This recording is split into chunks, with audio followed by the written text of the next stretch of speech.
Heyo everybody, Haku here with my review for Tower of God Chapter 403 or Season 2 Episode 323. Yeah, we're at 403. Just double checking. But either way, this review might be a little on the longer side. Like I've said a million times before, you can never really tell by my notes, but I have a lot of notes this time around. There's a lot to talk about, and that kind of ends up leading to why this is a day late. There's kind of a heavy information in a way, more just heavy development for the arc chapter. So either way, let's talk about this one from the beginning. Starting off at the beginning, we see that Evan used a piece of Karaka to make the warp gate show up. So it isn't that Karaka was calling them there, but rather that Evan was like, you know, we might lose some of our allies, counting them as still part of Zahard's family, part of Zahard's forces, part of his empire.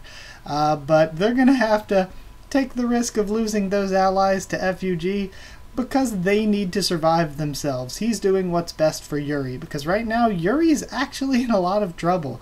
We don't know if Yuri would even face execution or imprisonment or something once they bring her back. So this isn't good for her either. I mean, it's a bit understated compared to how bad it is for the regulars and stuff, but it's still not good. So Young says that she's going to help Bomb because she wants to stop the army. She sees all the harm that they've done, all the people that have been killed because of them, kind of specifically because of Levy. But she wants to stop them. So was originally against it, but then sees Ryun, and that sets him straight. Then we see that the station actually is a regular utopia. They have it extremely nice there if they make it through the train. Ryun says that she lied to trick Bomb into taking the safer route because she needed him to survive, and she told him before he was going to have to sacrifice people eventually. And Bomb is pissed. The man's is not happy. We jump away from that for a bit to see Sharon and Kay meeting Yuri. We learned that off-panel, at least, Yuri called Elpathian to tell him he's not needed. He can just go ahead and stay away. Not needed here. Then we learn from Sharon quite a few things. That they're just following orders. Even when it comes to Yuri, they're taking Yuri back too. The orders were to take back everyone on the Hell Train. In addition to that, Calavan will be there soon. Their forces are kind of spread out, so not everyone's going to get there, not everyone's going to get there quickly, but Calavan and the small amount of troops that are with him should be there soon. Also, that the troops are prepared to stop the regulars from escaping or to stop FUG troops from arriving. Yuri then asks to join the operation to prove her innocence, to regain her glory and all that, her honor. So Sharon's like, okay, I'll tell Elpathian. I'll contact him about that, and we'll see how things go. So Yuri is pretty much doing this and trying to save face while at the same time relying on Evan getting FUG there to cover for them. Then Bomb decides that he's going. He doesn't care what Ryun has to say, he's going. And that if anybody needs to be sacrificed, it'll be him first. He's their leader, and he's their friend, and that's what it means to him. And it's really great to see Bomb's character development like this, because I like a character, especially for a shonen, you know, I like a character that can just stick to those ideals, be the good guy, save everyone, or at least try. I mean, every now and then characters are gonna die and stuff, but at least try. To see Bomb go back on his principles would be kind of, it's not as, I don't know, it takes away from the character a little bit when the character goes back on the principles. Like, to have them face crises here and there, and to have them lose confidence in themselves here and there, that's good, but to purposefully go back on what they believe after they've gone forward with development would be bad. Like, Bomb went forward with this development when he talked to Kun at the Name Hunt Station. He's going through with all of this. And I like that this has been, throughout Hell Train, they've told one singular story pretty well. The story of Bomb being the Slayer nominee, being Juvial Grace, and what that means from different people, and eventually learning what that means for him. Just last arc, when he was fighting Zahard, accepting his own power. So it's been a really good central story for Bomb, both power-wise, even though there have been parts that have been a little messy. As far as the whole story goes, the whole of it has been really good. So then, yeah, I love one shot. After that, we see a shot of Rak and Haku and Miseng, and even Warrion looking on. And I like that we can tell that it makes them respect him more. Whenever he makes choices like this, we've seen it multiple times in the series, we'll see a panel of Rak being excited that he made that choice. And we see that Haku from the Floor of Death arc learned to respect Bam, so again, this is good for him. And Miseng, who wants to avenge and save her friends that have died, would respect that in Bam, showing that he's the Viol that she knows. Just like he has shown that he's the Bam that Andraste knows, which has been really good for everybody's development. And even Warrion, with something that was said in the blog, this might be the choice that Warrion wanted him to make. Even though it would be safer the other way, this might have been the Bam she wanted him to be. So for her to be included there with the others might be important in itself. We learned that Drac requested that they kill Irure last, so Irure isn't safe either. She's still dying, just last. Then Kay is talking some crap to Dorian about White and all that, and I think that was good. It really helped to develop the characters even more, and I really have come to like Dorian quite a bit. Dorian's pretty cool. Then, as the warship explodes, we see the 4 leaders, the division commanders and assistant division commanders. We see the 4 of them react to the warship exploding. Then Karaka's allies all arrive and start wrecking stuff and causing chaos. We see reactions then from Drac, from Alpathian, and from Shua in his group. And then Death Lady. Death Lady looks awesome, and it's probably not her real name, because I noticed they brought up that all these servants, in the blog they brought up that all these servants are like Pedro, and remember Pedro was called Death Eye, which I thought was just some sort of a nickname or epithet or whatever before, but now since we have Death Bird and Death Lady, we can assume that that's just, again, some sort of title or epithet given to Karaka's servants, I guess. So her real name probably isn't Death Lady. Yeah. And that would also make sense that Deathbird isn't the name of Deathbird. But either way, she looks awesome. It's probably not her real name. Cheonhee shows up on the battlefield in time to cut off Grom's arm, and then Evankel blocks an attack from Kay like it's absolutely nothing. And that's where we end off. For the blog, it's pretty long. It was a bit confusing though. I like that I did wait an extra day because I got to see an extra blog translation, so I've seen 2 translations of it. And both translators had some pieces here and there where they're like, yeah, I'm not 100% certain on the exact meaning of that. And CU keeps a lot of things vague a lot of the time anyway, so that's understandable. So yeah, the blog's a little long and a little confusing, so you might have to bear with me a little bit on some of my interpretations of what's going on. So in the blog, CU says that Warrian's always seeming to challenge Bam, to challenge his ideas and convictions, and also CU brings up that it seems like it would be certain once Bam found out that he would be certain to go save his allies. There was no way that Bam wouldn't do that. So it was kind of a dumb idea for her to lie to him from the start, but that brings in something else that CU says, is that maybe she believes in him too. So that kind of makes me think of what we saw in the last panel there. Maybe she was setting this up for Bam to make this choice, because CU brings up in the blog that she sees him as a god. So it may have kind of been, a lot of this may have been testing by Warrion for Bam to see if he really would leave people behind, or if he would become the good god she wants him to be and actually carry everyone and save everyone. He also brings up something, and this is a little bit more confusing, but says that Andraste has a rational perspective, but kind of overlooks it because of her feelings for Bam. And I kind of get what he's going at here, because Andraste probably realizes this is Zahard's army. She's a princess, she probably knows. Zahard's army's not really anything to play around with, and yet at the same time, her feelings for this is the Bam I know, the Bam that taught me that you don't have to kick people down and leave people behind. the development that she's got because of being around Bomb kind of supersedes the logical thought of, yeah, we probably can't take on the army. So again, I like that. Then next up, Siu says that Karaka's servants are around Pedro level, and some are even stronger. He was like, they're around Pedro level or stronger.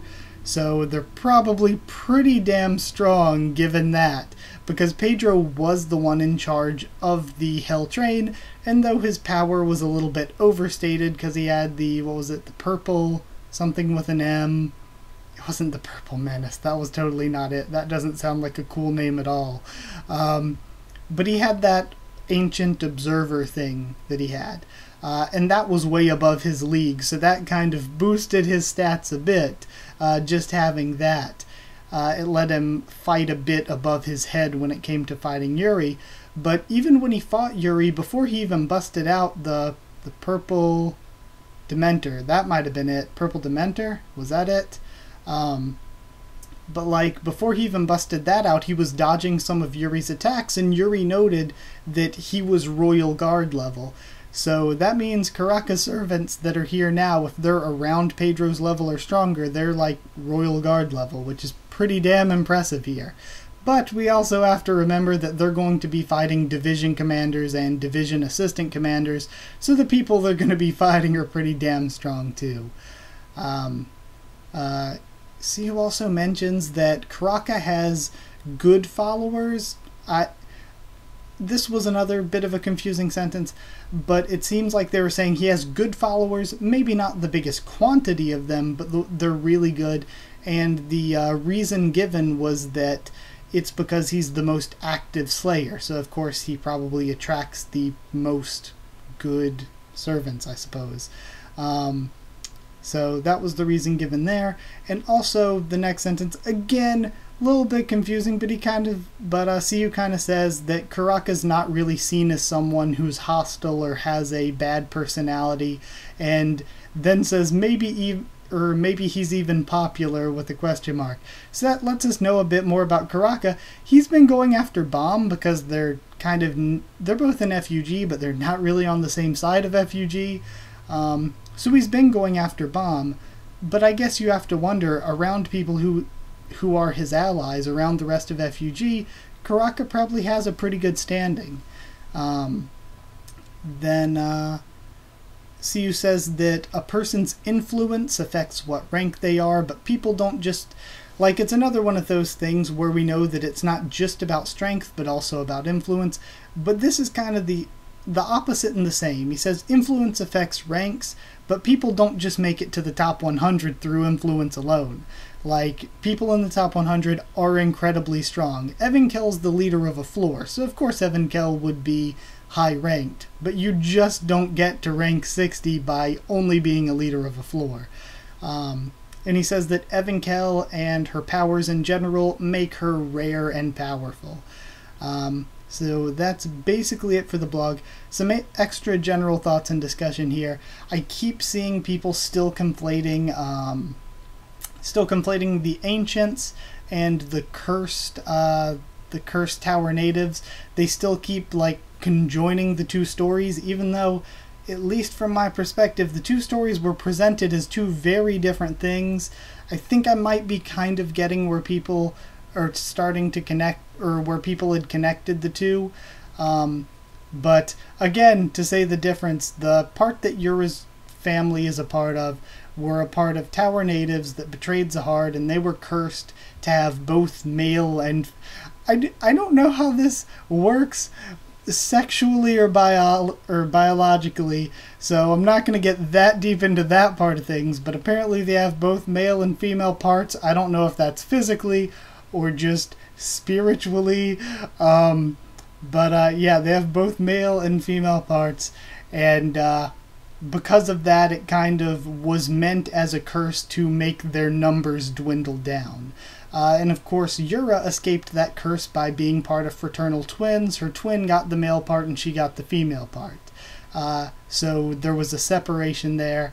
And it's also very strongly hinted that Akka was one of those people who's a descendant of those the cursed people as well, because Akka does both have male and female physical traits, and when that discussion was going on, a person who looked similar to Akka in dress and appearance was shown as a silhouette. Now, the ancients were totally different. The ancients were the descendants of this giant that existed in the past, and the giant was split into 5 different people, apparently. I think that was the backstory. It was split into 5 different people, and these people could take on elements. Like, they could not only just control elements, but turn their bodies into the elements. So people who are partial descendants of them, like mixed blood descendants, were people like Hess and his brother. Hess could turn his body into dirt, his brother could turn his body to steel, and Edwan says that Rak is like a direct pure-blooded descendant. So Rak is a direct pure-blooded descendant of these people, and Evenkill can use their powers. And I think this is an interesting distinction too, is when they talked about Rak, they said Rak was a pure-blood descendant. So Rak was one of them. Rak is one of the ancients, basically. He himself isn't ancient, but he's descended from that giant. Whereas Evenkill, it said Evenkill uses the power of the ancients. So this might mean that Evenkill's not actually related to them, and I think this is where people got confused, is both because Evenkill might not be actually related to them, Evenkill might just be using their powers through some method, and because of the way that Siu had said Evenkill was going to be male, but now Evenkill's female, but maybe not all that female, and people were like, oh, that must mean that they're the same, because she uses the power of the ancients, and because both male and female. But I don't think that was literally a physical thing. I've said that before. I think that meant that when he first talked about Evenkill back in Volume 1, he was envisioning Evenkill to be a main character, or a male character, but then somewhere along the line he changed his mind and was like, you know what, let's make Evenkill female. And that's what he meant by it was going to be a male, kind of in the idea sense, not in an actual physical sense in the story, but he decided to make it female instead. Now, it's totally possible that it could have been a male character who had a sex change and became female, but I totally doubt that. I really doubt that's the case. I think it's just a case of he was going to make Evenkill a main character, or a male character, damn it, and then for some reason decided Evenkill should be a female character. And again, I think the reason he said, but maybe not all that female, I think that's just a translation thing. I think what he meant by that was because she is kind of more masculine in appearance or more muscular. I think that that's what he meant, is that she's not like stereotypically feminine. She isn't your stereotypical girl. So I think that's more of what he meant there. So again, I think that's where the conflation of the two, or the combining of the two, is for some people, but it was clearly a difference. And of course, it could always come out that Evenkill is one of the people that are related to the cursed natives, but they also were able to somehow use the power of the ancients. So it could totally be true, but we just don't have any actual real evidence of that. And it could also be true that Evenkill was a male character, because we see these scars and the different skin colors on Evenkill. Evenkill could have been a male who like spliced female bits into himself to be able to use the power of the ancients, like some kind of Frankenstein or Orochimaru shit up in here. Or it could be the other way around, where Evenkill was female and spliced some male parts in to be able to use the power of the ancients. So that's always possible too. I think that could be a reason to explain the male-female thing, is that they were one gender but spliced in parts from a person of the other gender to be able to use the powers. Since again, it said that Rak is one of them, but it says Evenkill uses their powers, so there might not be a difference. Evenkill could also be a direct descendant like Rak is, but I don't think so. And if Rak can use rocks, and if Evenkill can use fire, then even if they're descended from the giant, then the giant split into 5, they're descended from different ones of those 5. Because weren't the 5... Fire was definitely one, and rock was definitely one. But I think the other three looked like they were like plant, this crystal looking stuff, which might be ice. It might not be crystal, it might be ice. So like crystal slash ice, plant, and was lightning one of them? Or was it wind? I think it was lightning was one of them. So it wasn't your typical like fire, water, earth, and air. It was like the five were a bit different. And I definitely remember plants being one of them, because I was like, it's kind of interesting that plants are already a living thing, but you're counting them as an element that they can turn into. So yeah, that was a bit of a long discussion, but I wanted to get into the differences there, because it seems like there were still a lot of people that were combining the two stories for some reason, even though they were two very distinct and separate stories. And I kind of figured out the connection where some people have maybe been confused because of that. Let's see what else my note says. Yeah, I'm really hyped for the high-level fighting that we're going to see. I'm hyped to see the high-level fighting between Karaka's servants and between these high-ranking officers of Zahard's army, but we still have a lot to go in this arc.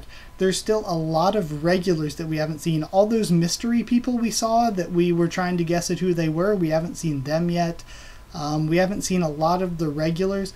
Like we saw the seal guy whose name I forget already. We saw Pinnacle. We saw Levy, but other than those three, there were a bunch of other regulars that we got introduced to that we haven't seen yet. Plus, we still haven't seen what's going on with Ship and Hatsu's team yet. So there's still a lot to go this arc that we haven't even taken a look at yet. And for this chapter, I thought it was really, really, really good. Like I said, there was a lot of information, though most of it was blog kind of stuff. But I really enjoyed it. So I'm going to give it 9 death insert thing here out of 10. 9 out of 10. I really enjoyed it and I hope you enjoyed the video.